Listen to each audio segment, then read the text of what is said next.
Halo, berjumpa kembali di channel Redaksi Jurnal. Natalius Pigai serang Jokowi soal smelter Freeport, tamparan Denny Siregar keras. Kalau nggak tahu, tanya. Tolong carikan kacamata plus. Ditulis oleh tim Redaksi Jurnal dari berbagai sumber. Dan kami harapkan dalam 5 tahun ke depan, kami dapat menyerap investasi sekitar 7 miliar US dollar dan menyerap tenaga kerja 40.000 tenaga kerja. Negara kita, Indonesia, memiliki cadangan tembaga yang sangat besar. Potensi yang sangat besar ini harus kita manfaatkan sebaik-baiknya, sebesar-besarnya untuk kemakmuran rakyat. Pegiat media sosial Denny Siregar merespon pernyataan mantan Komisioner Komnas HAM Natalius Pigai yang mempertanyakan keadilan bagi warga Papua terkait pembangunan pabrik smelter PT Freeport Indonesia di Gresik, Jawa Timur. Melansir dari laman era.id, Denny Siregar langsung merespon cuitan Natalius Pigai dengan jawaban yang tajam. Hal tersebut diungkapkan oleh Denny Siregar dalam cuitannya di akun Twitter milik pribadinya. Kata Denny, gini loh Pigai, ini nggak ada masalah urusan kedaerahan, semata-mata urusan ekonomi dan bisnis. Infrastruktur bangun smelter itu butuh listrik besar. Gresik sudah ada dan nggak perlu bangun lagi. Terus limbahnya juga sudah ada penampungannya. Kalau nggak tahu, tanya, bukan sibuk bawa-bawa daerah. Selain itu, Denny Siregar juga menyarankan Natalius Pigai untuk membaca informasi lebih dalam. Kata Denny, mungkin @Natalius Pigai 2 pingin baca-baca dulu, tolong carikan kacamata plus buat dia. Sebelumnya, Natalius Pigai mengkritik kebijakan Jokowi lantaran dinilai sangat merugikan masyarakat Papua. Sebab selama ini menurut Natalius Pigai, perusahaan tambang konsentrat itu sejak lama menambang di Papua. Kata Pigai, ini tidak adil bagi Papua. Papua dapat apa? Semua yang baik akan terlihat dan yang buruk juga akan ketahuan. Saya bukan orang jahat, saya pembela kemanusiaan dan keadilan. Sebelumnya, Presiden Joko Widodo baru saja meresmikan groundbreaking pabrik smelter PT Freeport Indonesia.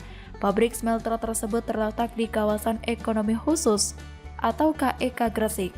Menurut Jokowi, smelter Freeport Indonesia tersebut memiliki kapasitas 1,7 juta ton konsentrat tembaga per tahun. Dilansir dari detik.com, PT Freeport Indonesia sudah final memutuskan pembangunan pabrik permurnian atau smelter barunya 2,3 miliar US dollar atau sekitar 30 triliun rupiah di Gresik, Jawa Timur daripada di Papua. Keputusan tersebut diambil dengan banyak pertimbangan, terutama dari segi ekonomis. Pigai sadar betul sebagai sosok yang cukup mendapat panggung terutama nasional dan berharap akan merambah ke dunia internasional. Nah, ini poinnya. Karena bagaimanapun sebagai aktivis HAM, ia sangat mengenal betul jalur dan jaringannya. Bentuk cari perhatian Pigai dengan cara menyerang dan kemudian berusaha memancing tokoh-tokoh tersebut terjebak ke dalam permainannya. Jika sampai merespon balik dengan frontal, maka Pigai akan merasa menang. Ia semakin liar tak terkendali. Dan soal pernyataan Pigai yang tanpa didasari data tersebut, alangkah baiknya Pigai berdiskusi langsung ke pihak Freeport ketimbang membabi buta mengumbar kebencian yang ujung-ujungnya dipermalukan. Pemikiran seorang pengusaha tentu tak lepas dari untung dan rugi. Ini makanya dalam artikel saya sebelumnya menyebut alasan banyak pengusaha tambang yang enggan membangun smelter dikarenakan tingginya investasi. Maka sudah sangat bersyukur kalau Freeport mau bekerja sama membangun di Gresik yang notabene masih satu wilayah di Indonesia. Soal yang untung orang Gresik atau wilayah Gresik, ini sama saja orang Papua dan wilayah sekitar yang diuntungkan Freeport selama ini. Masalahnya mereka juga tak serta-merta menambang, ada investasi besar, SDM dan teknologi yang tak bisa diusahakan orang lokal.